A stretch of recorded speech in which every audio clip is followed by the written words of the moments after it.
지금 저희가 레위기 BBA 이 프레임 속에서 그 레위기를 묵상하고 있는데요.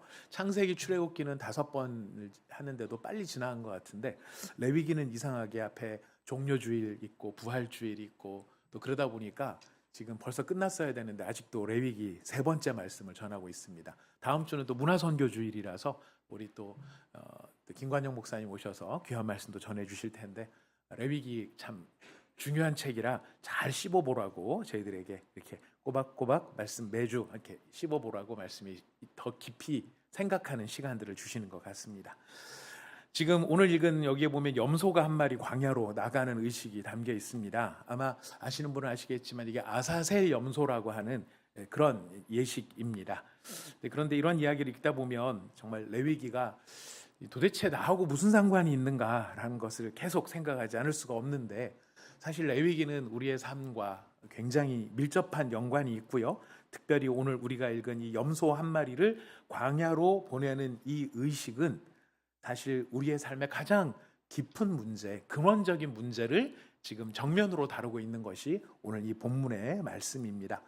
왜냐하면 이 본문은 우리에게 2가지 질문을 던지고 있습니다. 지금 너의 죄가 어디에 있느냐라고 하는 것이고요. 2번째 질문은 그럼 너는 그 죄를 어떻게 처리하고 있느냐? 이것을 우리에게 묻고 있기 때문입니다. 여러분, 이 질문이 왜 중요할까요? 지금 너의 죄가 어디 있느냐? 그리고 이 죄를 어떻게 처리하고 있느냐? 이 질문이 중요한 이유는 아직도 많은 사람들이 이 자신의 죄를 해결하지 못한 채 살아가는 그런 경우들이 많기 때문입니다. 물론 교회를 오래 다니신 분들께서는 너무 잘 아십니다. 우리 모든 죄를 예수 그리스도께서 해결해 주셨다. 예, 아멘입니다. 네, 예수님께서 그 모든 죄를 해결해 주셨기 때문에 우리가 기쁨으로 살아갈 수 있는데요. 근데 어떻게 된 영문인지 우리가 겉으로는 멀쩡해 보일 수 있는데 주일마다 예배도 드리는데 사람들 앞에서는 환하게 웃을 수도 있는데 직장도 다니고 가정도 다니나요? 가정도 꾸리고 사역도 감당하고 우리가 봉사도 하고 할 수 있는 일이 많이 있는데 그런데도 불구하고 하나님 앞에 홀로 서면 우리의 마음이 무거운 사람이 있습니다. 그리고 하나님 앞에 홀로 서는 것 자체가 어색한 사람도 있고요. 하나님 앞에 나아가는 것이 우리의 마음속에 큰 부담이 되는 사람들도 있을 수 있습니다. 우리가 남에게 말하지 못하는 부끄러움을 안고 살기도 합니다. 지워지지 않는 후회가 우리의 기억 속에 남아있을 수도 있습니다. 이미 용서받았다고 수도 없이 배웠는데 그럼에도 불구하고 끝나지 않는 자기 정죄의 모습이 우리 가운데 있을 수 있습니다. 반복해서 넘어지는 죄 때문에 우리 자신에게 실망하고 지쳐버린 마음이 있을 수도 있습니다. 그러니 사람들 앞에서는 우리가 괜찮은 것처럼 하고 있지만 하나님 앞에 서면 정작 우리는 고개를 들지 못하고 마음으로 하나님을 바로 본다기보다는 약간 옆으로 보거나 눈을 마주치지 않는 그런 모습, 그런 마음의 모습을 우리가 가지고 있을 수도 있다는 것입니다. 죄는 어떤 때는 잊혀질 수도 있습니다. 잊어버릴 수도 있습니다. 혹은 덮어둘 수도 있습니다. 아니면 우리가 아예 모른 척할 수도 있습니다. 이건 죄가 아니야 이렇게 모른 척할 수도 있습니다. 아니면 합리화할 수도 있습니다. 하지만 문제는 뭐냐면 아무리 그렇게 한다 하더라도 죄가 제거되지는 않더라는 것이. 여러분, 이 레위기 16장은 바로 그 문제를 정면으로 다루고 있습니다. 레위기 16장은 대속죄일에 대한 이야기입니다. 아마 뉴스에서도 그런 단어를 들어보신 분들이 계시리라고 생각합니다. 욤 키프르라고 하는 말인데요. 대속죄일에 대한 이야기입니다. 이스라엘에게 있어서는 가장 엄숙한 날이고 사실 가장 중요한 날이에요. 이날은 한 개인의 실수, 한 개인의 잘못, 한 개인의 경건만을 다루는 게 아니라 이 욤 키프르라고 하는 대속죄일은 공동체 전체의 죄, 백성 전체의 허물, 진영 전체를 더럽힌 부정의 문제를 하나님 앞에서 다루는 날, 그래서 굉장히 특별한 날이 되는 것이죠. 오늘 우리가 읽은 본문에 보면 되게 인상적인 장면이 펼쳐집니다. 염소 한 마리는 죽임을 당합니다. 그리고 다른 살아있는 한 마리는 살아나서 살아있는 채로 제사장 앞에 끌려 나옵니다. 대제사장이 그 염소의 머리에 손을 얹고 안수를 합니다. 그리고 대제사장이 기도를 합니다. 이스라엘 백성들의 모든 죄, 모든 허물, 모든 더러움을 다 고백합니다. 고백함으로써 그 죄를 염소의 머리에다가 얹어 놓습니다. 그러면 그 염소는 백성들의 죄를 지고 광야로 나아갑니다. 사람이 접근하지 못하는 땅, 다시는 돌아오지 않는 자리, 진영 밖으로 사라지게 되는 것이죠.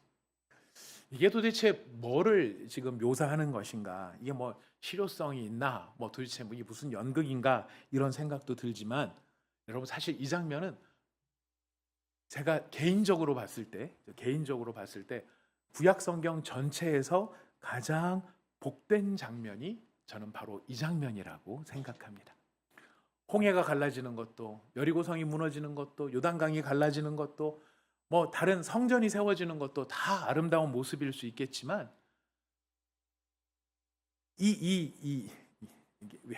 죄송합니다. 이 개그맨 가운데 제일 좀 웃긴 게 아니라 제일 못하는, 실력 없는 개그맨이 어떤 개그맨인지 혹시 아십니까? 웃겨야 되는데 남들한테 말도 하기 전에 자기가 먼저 웃는 사람이 제일 못 웃기는 사람이래요. 근데 제가 지금 오늘 저희 아들한테도 어제 그런 얘기를 했습니다. 나 인생 설교다. 오늘 이 본문 말씀은 내 삶 속에서 증거해야 될 하나님의 말씀 중에 가장 정수의 말씀이고 가장 중요한 말씀이다. 이런 감격으로 사실 이 말씀을 좀 준비를 했습니다. 왜냐하면 이 본문은 하나님이 죄를 다루는 방식을 우리에게 보여주기 때문에, 하나님이 우리의 죄를 다루는 방식, 하나님이 우리의 죄를 어떻게 다루실까요? 하나님은 죄를 그냥 덮어두지 않으십니다. 죄를 그렇다고 죄인 마음에 그대로 남겨두지도 않으십니다. 하나님은 죄를 대리자한테 얹어서 멀리 제거해 버리십니다. 이 모든 결국의 끝에 예수 그리스도를 보여주는 것이죠. 오늘 우리는 아사셀 염소에 대해서 배우기 위해서 이 자리에 나와 있지 않습니다. 우리는 죄를 지고 가시는 예수님을 만나기 위해서 오늘 이 말씀 앞에 서 있는 것입니다. 이 말씀을 통해서 여러분, 우리 모두가 예수님을 향한 간절함이 회복이 되고 우리의 속죄가 이루어지기를 정말 갈망하고 십자가를 향한 진지한 믿음이 다시 회복되고 일어나는 시간이 되시기를 바라겠습니다.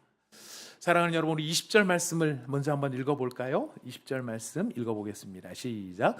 그 지성소와 회막과 제단을 위하여 속죄하기를 마친 후에 살아있는 염소를 드리되, 여러분 순서를 잘 보십시오. 산 염소가 먼저 나오지 않죠. 그 앞에 이미 한 마리의 염소를 죽이고 그의 피를 흘리고 그 피를 뿌림으로 속죄의 의식이 이미 진행이 되었습니다. 피 흘리는 일이 이미 있었습니다. 피 흘리는 일, 생명을 거두는 일이 하나님 앞에서 죄가 얼마나 엄중한가 하는 것으로 이미 시행이 되었습니다. 근데 그 다음에 또 다른 염소가 등장을 합니다. 아니, 이미 속죄 의식이 치루어지지 않았나? 그런데 왜 또 다른 염소가 등장을 할까? 여러분, 이것은 하나님께서 죄를 결코 가볍게 다루지 않으신다는 것을 우리에게 보여줍니다. 죄는 결코 하나님 앞에서 가볍게 지나갈 수 있는 문제가 아니다라는 것이죠. 오늘 우리 시대의 이 목회자들이 제일 어려운 부분이 뭐냐면은, 오늘 우리 시대의 한국교회뿐만 아니라 서구교회도 마찬가지인데요. 제일 인기 없는 주제가 뭐냐면 죄에 대한 설교래요.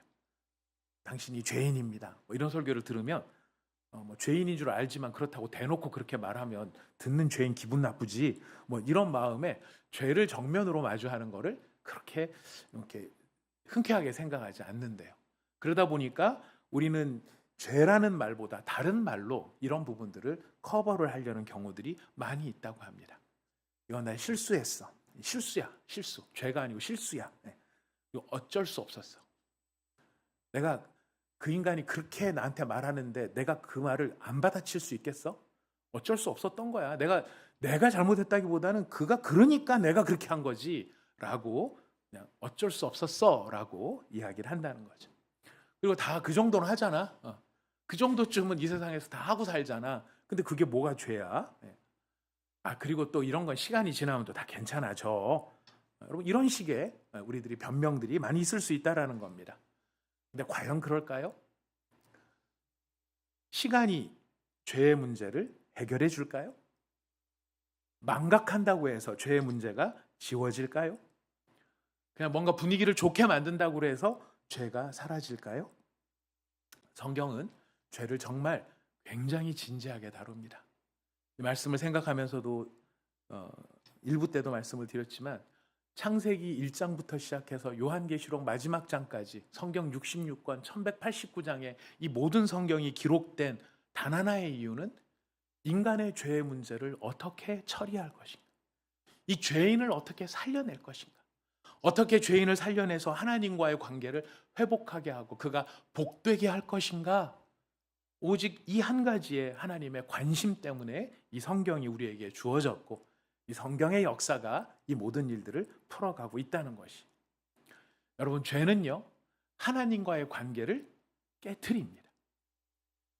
죄가 무거운 이유, 죄가 심각한 이유는요 그 죄 때문에 나와 하나님의 관계가 깨어지는, 죄를 지은 사람의 영혼을 병들게 만듭니다. 그리고 그 병은 공동체를 더럽히게 됩니다. 여러분 레위기 16장은 우리에게 분명하게 이야기합니다. 죄가 단지 사람의 마음속에만 머무르는 것이 아니다라는 거예요. 여러분 우리 20절을 읽었습니다. 그 지성소와 회막과 제단을 위하여 속죄하라. 아니 속죄는 개인이 잘못하고 하나님 앞에 잘못했습니다라고 하고 피 흘리고 그 용서함 받으면 되는 거 아닌가 생각이 되는데, 너무 놀랍게도 지성소와 회막과 제단을 위하여 속죄하라. 그것들이 죄사함을 받아야 된다. 부정해지고 더러워졌기 때문에 깨끗함을 입어야 된다는 거예요. 무슨 말일까요? 죄는 결코 개인적인 차원에서 끝나지 않는다는 겁니다. 죄는 영향력이 있습니다. 죄는 퍼져갑니다. 내 마음속에 감추어진 죄가 말과 얼굴 표정과 눈빛으로 배어져 나오죠. 그 배어져 나온 말과 얼굴 표정과 눈빛이 관계를 흔듭니다. 흔들린 관계 안에서 공동체가 어지러워집니다. 이 공동체는 교회만을 말하는 게 아니죠. 가정도 마찬가지.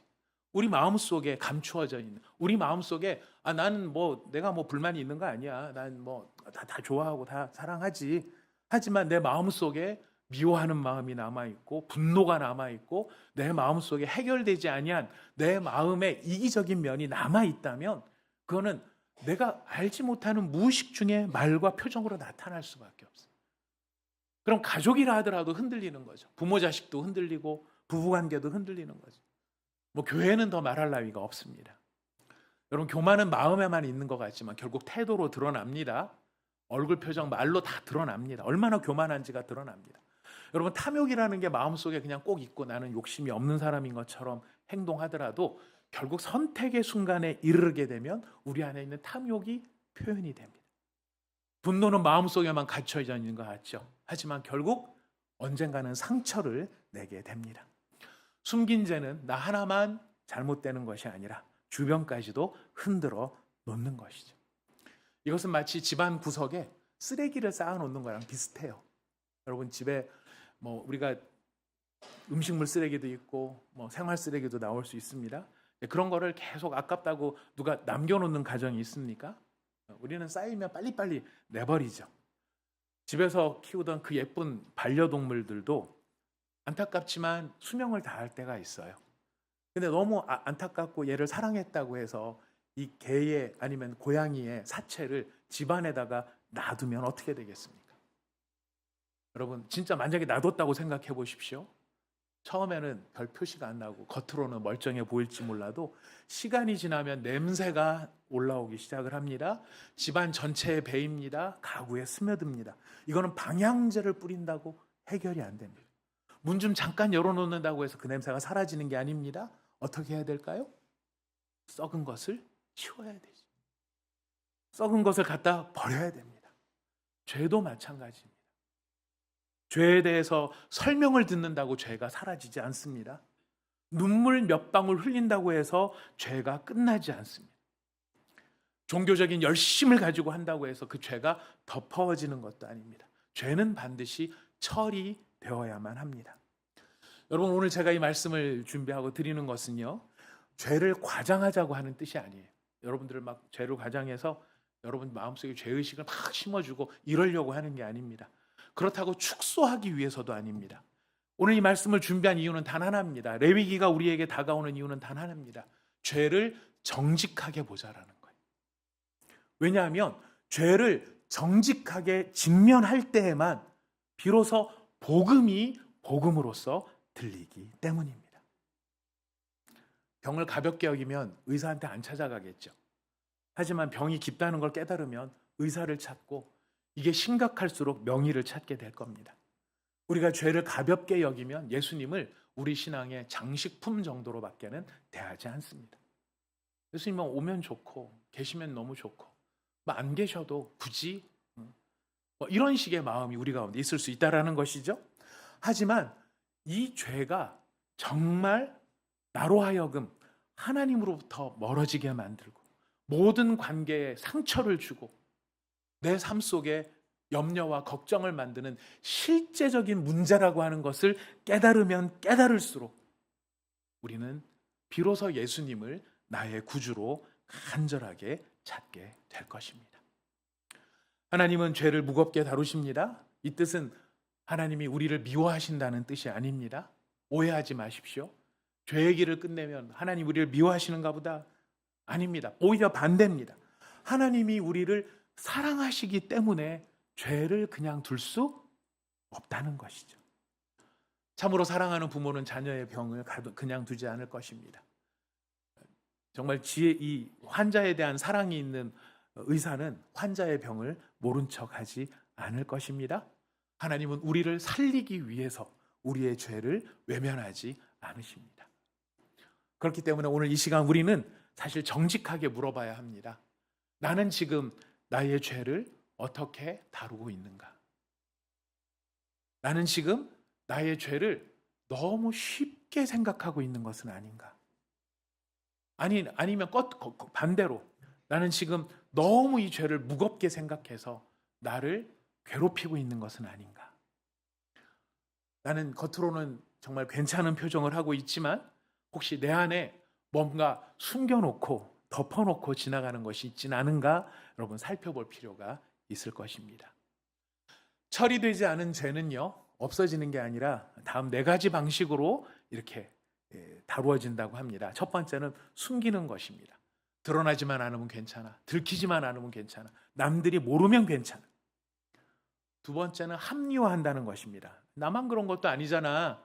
순장님도 그러대 보니까 뭐 목사님도 그러고 다 그러대. 이렇게 합리화합니다. 스스로를 벌줍니다. 계속 자책합니다.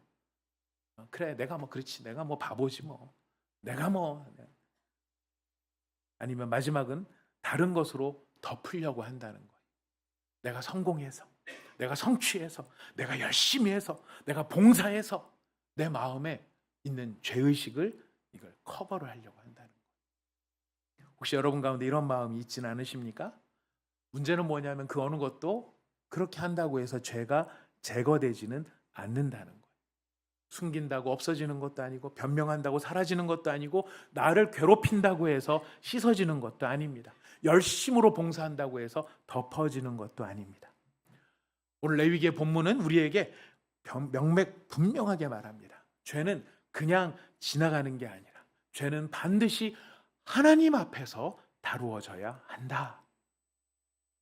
죄는 반드시 누구 앞에서요? 하나님 앞에서 다루어져야 한다. 여러분, 우리가 이 사실을 진지하게 받아들이지 않는다면 우리는 예수님을 결코 진실하게, 절실하게 찾을 수 없게 될 것입니다. 오늘 20절에서는 하나님은 죄를 이렇게 정말 무겁게 하지만 하나님 앞에서 다룬다라는 것을 우리에게 보여줍니다. 하나님 어떻게 다루실까요? 21절 말씀이에요. 우리 21절 읽어봅시다. 21절 시작. 아론은 그의 두 손으로 살아있는 염소의 머리에 안수하여 이스라엘 자손의 모든 불의와 그 범한 모든 죄를 아뢰고 그 죄를 염소의 머리에 두어 미리 정한 사람에게 맡겨 광야로 보낼지니. 오늘 설교의 심장과도 같은 엔진과도 같은 본문인데요. 아론은 염소의 머리에, 살아있는 염소의 머리에 안수하는데 보통 안수는 한 손으로 합니다. 근데 이때는 두 손으로 합니다. 염소의 머리를 두 손으로 꼭 붙들고요. 이스라엘 자손의 모든 불의, 모든 허물, 모든 죄를 고백합니다. 그 고백함으로써 염소의 머리에 이스라엘의 모든 죄를 옮겨 놓는 거예요. 안수는 단순한 접촉이 아닙니다. 이렇게 만지는 접촉이 아니라 성경에서의 안수는 전가, 다른 말로 하면 옮겨지는 거예요. 옮겨지는 거예요. 얹혀지는 거예요. 이스라엘 백성의 죄가 염소에게로 얹혀지는 겁니다. 그러면 염소는 이스라엘이 짊어져야 될 모든 짐을 다 짊어지는 것이죠. 여러분, 이 장면이 왜 중요할까요? 사실 굉장히 중요한 한 가지의 진리를 알려주는데, 죄는 공중에 흩어지거나 사라져버리지 않는다는 거예요. 죄가 사라지는 게 아니라 오늘 본문이 알려주는 가장 중요한 진리는 죄는 반드시 누군가가 짊어져야 한다는 거예요. 이스라엘 백성들이 안고 있었던 그 짐을 지금 누구한테로 다 옮기는 것입니까? 염소한테로 옮기는 거예요. 여러분, 사람이 본능적으로 이런 사실을 아나 봐요. 잘못을 저지르면 그걸 다 남들한테 떠넘기려고 합니다. 아담은 누구한테 떠넘겼죠? 하와한테. 하와는 뱀에게 떠넘겼습니다. 왜 떠넘겼을까요? 그게 별거 아니라면 왜 굳이 그렇게 떠넘겼을까요? 자기가 하고 있는 행동과 말이 별거 아니라면 왜 쟤 때문이라고 우리는 손가락질하는 걸까요? 그게 별거 아닌 문제라면 왜 우리는 환경 때문이고 내가 잘못 태어나서 그렇고 부모가 어쩌고 형제가 어쩌고 우리가 왜 그렇게 커버를 치려고 하는 것일까요? 여러분, 우리가 아는 거예요. 이 죄가 결코 단순하고 이 죄가 가벼운 게 아니라는 것을 아는 것입니다. 죄는 무거운 것이고 죄책감은 견디기 힘든 것이고 정죄는 사람을 숨막히게 하는 것입니다. 근데 문제는 뭐냐면 그렇게 떠넘긴다고 해서 해결되느냐라는 거예요. 남 탓한다고 내 죄가 사라집니까? 환경을 탓한다고 해서 내 죄가 없어집니까? 내가 얼마나 불쌍한 줄 알아? 이렇게 자기 연민을 쏟아놓는다고 해서 내가 막 말하는 거, 내가 함부로 이야기하는 거, 내가 막 행동하는 것들, 이게 죄가 아닌 것이 되는 것입니까? 아닙니다. 이것은 실제로 누군가가 짊어져야 하는 것이죠. 그럼에도 불구하고 우리한테 문제가 뭐냐면은 어떤 분들을 보니까요, 아주 무거운 짐을 지시는 분들이 계시더라고요. 길거리에 보면 이게 폐지 이런 걸 주워서 이렇게 생계를 연명하시는 할머니들, 연세 많으신 분들 이렇게 보게 돼요. 할아버지들도 그 중에 계시죠. 근데 그분들 모습을 보면은 허리가 굽었고 어깨가 눌려 있고 걸음이 느려져요. 근데 그 무거운 걸 이렇게 지고 가세요. 이 짐이 처음에 그분들한테 지금도 여전히 무거우시긴 하겠지만은 여러분 견디는 걸 보거든요. 아주 무거운 짐이라도 처음에는 무겁지만 시간이 지나면 어느 정도 익숙해져요. 그 짐을 이렇게 지고 사는 게 일상이 되어버려요. 왜냐하면 그게 익숙해지기 때문이거든요. 우리의 영혼도 마찬가지더라고요. 예전에는 요만큼 죄를 지으면 바로 하나님 앞에 잘못했습니다. 하나님, 이게 어떻게 해결을 하면 될까요? 이랬던 우리의 예민했던 마음들이 오래된 죄책감, 처리되지 않는 부끄러움, 반복되는 실패, 내 마음에 숨겨놓은 욕망, 그리고 우리 안에 무너진 관계에 대한 책임감, 말로 다 설명하지는 못하지만 늘 하나님 앞에 무거운 마음, 이런 것들 오래 지고 살다 보니까요, 사람들이 그걸 문제라고 못 느낄 만큼 아둔해지기도 하고 익숙해지기도 하더라는 것입니다. 그래서 심지어는 그걸 벗어나려고 하지도 않아요. 원래 인생이 그런 거지, 다 그렇게 사는 거지, 뭐 다 죄의식 갖고 사는 거지. 그러나 여러분 기억하십시오. 하나님은요, 우리한테 죄짐을 지고 살라고 말씀하시지 않는다는 거예요. 하나님은 그 죄짐을 대리자한테로 옮기라고 말씀하고 계신다는 거예요. 너의 그 죄짐을 네가 짊어지고 있지 말고 그걸 당연하다고 끌어안고 있지 말고 그것을 옮기라라고 이야기를 해요. 여러분, 우리는 잘 관리할 수 없습니다. 이 죄짐을요. 아까도 말씀드렸습니다. 숨기려고 하거나 합리화하거나 잘 견디려고 하는 척하고 있을 뿐이에요. 근데 하나님은 말씀하세요. 그 죄를 옮겨라. 대리자에게 옮겨라. 너무 은혜로운 건 모든이라는 거예요. 이 제사장이 안수를 할 때 모든 불의, 모든 허물, 모든 죄, 무슨 말일까요? 하나님은 일부만 다루는 게 아니라는 거예요. 눈에 띄는 죄만 다루시는 거, 사람들한테 들킨 죄만 다루시는 거, 사람한테 드러난 죄뿐만 아니라 하나님은 숨겨진 죄까지도 다루십니다. 행동으로 나타난 것뿐만 아니라 마음에 남아있는 씨앗들까지도 다루십니다. 내가 아는 죄뿐만 아니라 내가 모르는 죄까지도, 미처 내가 깨닫지 못한 것들까지도 하나님은 다 아시고 다 다루시는 거예요. 주님 우리에게 뭘 요구하실까요?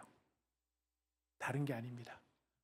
바로 이런 너의 모습을 정직하게 주님 앞에 가지고 나오라는 것입니다. 주님, 이것도 죄입니다. 주님, 이 마음도 죄입니다. 이 교만도 죄입니다. 이 미움도 죄입니다. 이 더러운 나의 욕망도 죄입니다. 주님, 이런 이기적이고 나밖에 모르는 이런 나의 자기 중심성도 죄입니다. 주님, 이게 제 모습입니다. 이게 제 모습입니다. 제가 주님께 이 모습을 내어드립니다. 여러분, 이런 고백은 우리를 망하게 할까요? 아닙니다. 오히려 이런 고백이 우리를 살립니다. 제사장의 고백이 염소의 머리로 모든 죄를 옮기듯이 나의 이 모든 고백이 바로 이 내 모든 죄를 대신하는 대리자에게로 옮겨지는 것입니다. 여러분, 쓰레기 봉투를 치우지 않고 탈취제를 뿌리면서 살아가는 게 건강한 게 아니죠. 우리도 탈취제를 뿌리면서 혹시 신앙생활하는 모습도 있지 않을까요? 내 안에 죄는 해결하지 않은 채 여러분 기도합니다. 예배도 드립니다. 봉사도 할 수 있습니다. 그러나 정작 죄 자체를 하나님 앞에 내려놓고 대리자에게 옮기는 일은 우리가 하지 않을 수 있다는 거예요. 문제가 뭘까요? 여러분, 그럴 경우에 문제가 뭘까요? 마음 깊은 곳이 늘 무거워요. 알아요. 예배는 드리지만 자유는 없어요. 봉사는 하지만 기쁨은 없어요. 사람들과 그 시간에 웃는 모습으로 지낼 수 있지만 하나님 앞에서는 숨고 싶더라는 것이. 왜요? 아직 죄가 내 안에 그대로 남아있기 때문에. 오늘 주님은 그러니까 너 잘못했지 않냐, 너 이게 잘못했지 않냐, 이걸 이야기하고 싶은 게 아닙니다. 그 죄를 끌어안고 있지 말고 품고 살지 말고 대리자에게 옮겨라. 그걸 옮겨라. 그분에게로 얹혀라. 우리에게 이야기를 하고 있는 것입니다. 그럼에도 불구하고 내 자존심상 우리는 직접 처리하고 싶어하는 욕망이 있을 줄 모릅니다. 착하게 사는 것으로, 열심히 봉사하는 것으로, 시간이 지나면 희미해지는 것으로. 아닙니다. 여러분, 오늘 레위기 20장의 16장의 말씀은 우리에게 선명하게 이야기합니다. 죄는 반드시 누군가에게로 얹혀져야 한다. 그리고 그 누군가는 짐승이 아니라 바로 예수 그리스도시다. 여러분, 22절을 한번 읽어봅시다. 22절 읽어보겠습니다. 시작. 염소가 그들의 모든 불의를 지고 접근하기 어려운 땅에 이르거든 그는 그 염소를 광야에 놓을지니라. 여러분, 염소가 죄를 지고 갑니다.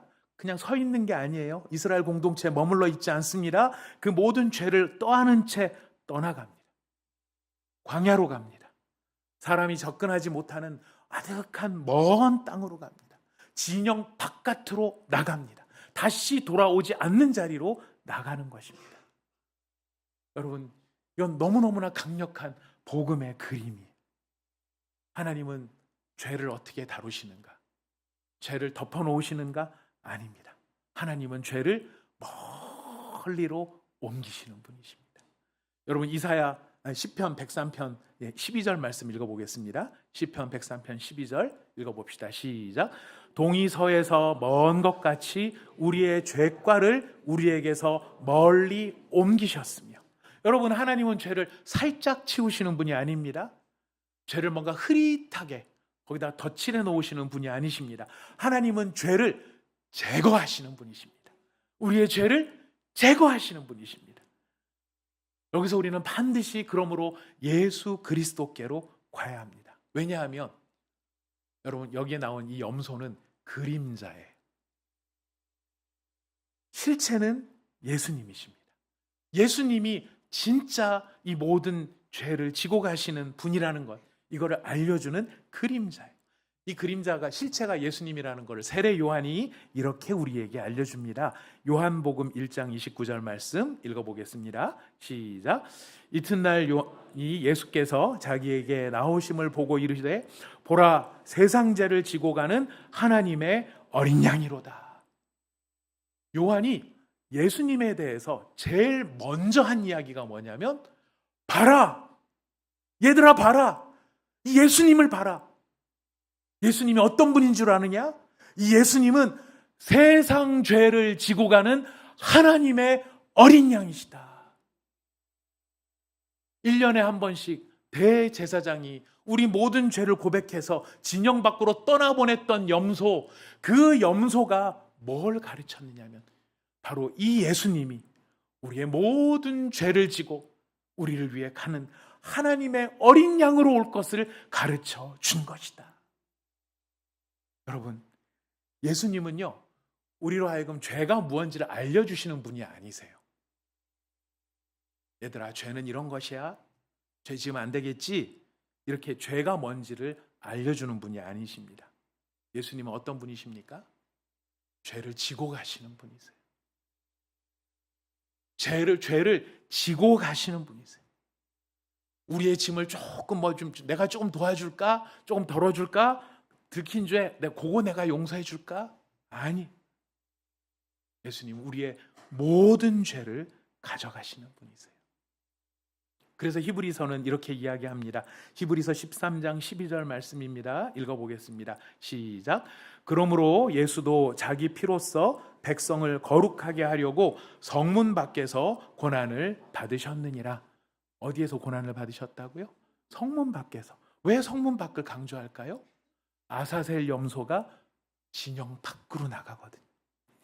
예수님이 인류의 모든 죄를 짊어지고 예루살렘 성문 밖에 있는 골고다 언덕으로 가시는 겁니다. 버려짐의 자리에, 수치의 자리에, 광야 같은 자리에 예수님께서 나가신 것입니다. 염소가 죄를 지고 진영 밖으로 나가듯이 예수님은 우리의 죄를 지고 성문 밖에서 고난을 당하시죠. 이게 우연일까요? 하나님의 처음부터 계획하신 하나님의 계획이었어요. 예수님을 통해서 완성되어지고 십자가에서 완성될 이 모습을 바라보시며 하나님이 그림을 그려오신 거예요. 여러분, 이게 왜 중요할까요? 여러분, 예수님은 좋은 선생님으로 오신 게 아니에요. 예수님은 모범적인, 도덕적인 모범이 뭔가를 우리에게 가르쳐 주려고 오신 분이 아니세요. 예수님은요, 우리의 마음을 따뜻하게 위로해주는 위로자로 오신 게 아니라는 것이. 아니, 도덕도 아니고 선생도 아니고 위로자도 아니면 도대체 뭐야? 예수님이 왜 오셨을까요? 우리의 죄를 담당하시기 위해서 오신 거예요. 우리의 죄를 담당해 주시려고 오신 분이 예수님이신 거예요. 물론 우리는 예수님께 도움을 구할 수 있습니다. 하지만 우리는 예수님께 도움을 구할 수는 있습니다만은 우리는 예수님을 종종 나를 도와주시는 분으로만 생각할 수 있습니다. 맞지만 전부는 아닙니다. 분명히 예수님 우리를 도우십니다만 여러분, 더 근본적인 걸 생각하셔야 됩니다. 그분은 우리를 대신하시는 분이세요. 우리의 죄를 담당하시는 분이세요. 나 대신에 버려지시는 분이세요. 나 대신에 정죄를 받으시는 분이세요. 우리가 왜 예수님을 찾아야 될까요? 여러분, 예수님 찾고 계신가요? 예수님 정말 없으면 안 될 것 같이 그렇게 막 간절하십니까? 예수님 정말 이 손을 놓으면 내가 죽을 것 같아서 그 손을 놓지 못할 만큼 예수님을 꼭 붙잡고 계십니까? 우리 애들 키울 때 보면 그런 경우들을 많이 기억이 나게 됩니다. 우리가 봤을 때는 안전한데 애들한테는 좀 두려움이 생기죠. 수영장 같은 데 가서 보면 아이들이 어렸을 때는 발이 땅에 안 닿잖아요. 발이 땅에 안 닿으면 아이들한테는 깊은 물입니다. 근데 어른 입장에서 봤을 때는 깊은 물이 아니잖아요. 안 깊어. 그러면서 이제 발을 한번 탁 땅에 내려줍니다. 근데 발을 한번 내려줘도 얘가 손을 놓질 않더라고요. 죽을 것 같으니까. 본능적인가 봐요. 두려우니까. 절대로 안 돼. 꼭 붙잡고 있어요. 제가 이 말씀을 준비하면 저 자신에 대해서 많이 생각을 해보게 되었습니다. 난 예수님을 어떻게 찾고 있는가? 나는 과연 예수님을 얼마나 간절하게 찾고 있는가? 난 예수님을 어떤 분으로 생각하고 있는가? 좋은 선생님, 본받아야 될 분, 그분의 좋은 말씀을 들으면서 고개를 끄덕이며 아멘 하는 것으로 내가 충분한 것인가? 혈루병 걸려서 고생당하던 여인이 저 예수님의 옷자락을 만지기만 하면, 저 예수님의 옷자락을 만지기만 하면 이라고 하는 그 간절함이 내게 있는가? 여리고성의 소경들이 예수님 지나가신다는 이야기를 듣고 소리를 지릅니다. 다윗의 자손이요, 다윗의 자손이요. 어디 계신지는 모르니까, 안 보이니까 소리를 지르는 겁니다. 왜 그렇게 간절히 찾았을까? 그 예수님만이 내 문제를 해결해 주실 수 있습니다. 그런데 그런 간절함이 내게 있는 것인가? 저 자신을 말씀을 앞에 놓고 많이 생각해 봅니다. 많이 생각해 봅니다. 저는 계속 괜찮은 척 하는 사람. 여러분, 제가 죄인처럼 보이십니까? 유정 권사님 감사합니다. 저도 권사님 죄인처럼 안 보입니다. 여러분, 우리 서로 보면 다 괜찮으신 분들이시잖아요. 다 괜찮으신 분들입니다. 다 괜찮으신 분들입니다. 하지만 하나님 앞에서 내 실제 모습이 어떤가? 숨고 있는 건 아닌가? 괜찮은 거 사는 아닌가? 아니면 혼자서 정죄하면서 사는 게 아닌가? 여러분, 복음은, 예수님은 우리에게 이렇게 말씀하십니다. 아니다, 내게 맡겨라. 혼자 끌어안고 있지 말고 내게 맡겨라. 너의 죄를 내게 고백해라. 너의 수치를 내게로 가져와라. 너의 허물은 내가 진다. 하나님 앞에 네가 나갈 수 있도록 내가 모든 것을 책임진다. 그래서 주님 뭐라고 말씀하십니까? 수고하고 무거운 짐진 자들아, 다 내게로 오라. 사랑하는 여러분, 예수님은 나를 이해하시는 분 정도가 아니라 나를 대신하시는 분이십니다. 예수님은 내 형편을 아시는 분 정도가 아니라 내 죄를 담당하시는 분이십니다. 너 좀 열심히 해봐라라고 격려하시는 분이 아니라 네가 책임질 수 없는 모든 것을 내가 맡았다. 할렐루야입니다. 정말 할렐루야입니다. 사랑하는 여러분, 정말 주님을 간절히 찾으시기 바랍니다. 종교적으로만 찾지 마시고요. 그냥 마음의 위안을 얻기 위해서 찾지 마시고요. 내가 오늘도 말 안 했으면 좋겠는데 확 내질렀어. 화를 확 냈어. 이 정도밖에 안 되나 봐요. 주님 죄송해요. 여러분, 이 정도가 아니에요. 내 속에 있는 근원적으로 솟아오르는 나의 이 참혹한 죄의 모습들. 이 속죄는 오직 주님 당신만이 해결해 주실 수가 있으십니다. 우리가 예수님을 찾아야 되는 이유는 속죄가 필요하기 때문입니다. 이 죄가 해결되어야 하기 때문입니다. 여러분, 숨지 말고 하나님 앞에 나갑시다. 네. 여러분, 사실 죄가 드러나는 것은 두렵습니다. 저도 두렵습니다. 아담도 두려웠던 것 같아요. 그래서 숨었습니다. 무화과 나무 잎으로 가렸습니다. 저도 숨습니다. 하나님 앞에서 숨습니다. 사람들 앞에 숨습니다. 괜찮은 척합니다.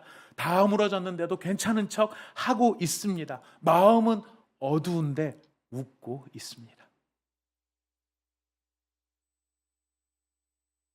씨앗이 제 안에 남아있거든요. 미움의 씨앗이 제 안에 남아있거든요. 이게 자라나서 열매가 돼서 살인을 하는 것이지, 살인을 안 했다고 씨앗이 없는 게 아니거든요. 내 안에 있는 더러운 죄의 욕망이 있을 때 그 씨가 자라나면 간음이 되는 것이겠죠. 나는 그러지 않았다고 해서 죄가 없는 게 아니죠. 내 마음에 이런 씨들이 가득 담겨 있습니다.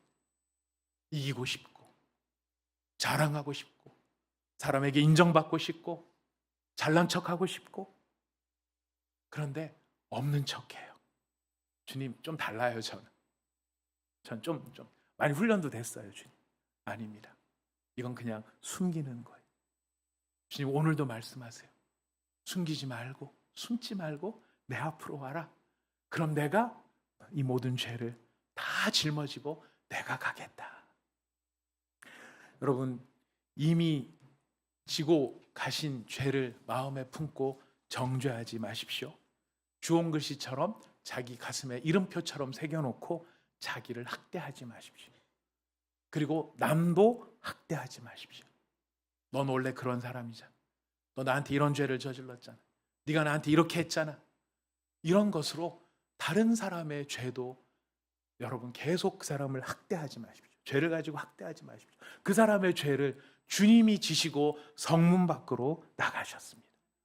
그 사람의 죄를 지고 예수님이 십자가에 달리신 것입니다. 여러분 주님께서 우리에게 이렇게 말씀하실 때 우리가 바라보아야 할 것은 나의 죄를 먼저 살펴야 하는 것입니다. 그리고 그 죄가 얼마나 심각하신가를 깨닫고 진심으로 예수님을 찾는 것입니다. 여기에 우리의 자유가 있고 우리의 기쁨이 있고 우리의 해방이 놓여 있는 것입니다. 말씀을 정리하겠습니다. 여러분의 죄는 지금 어디에 있습니까?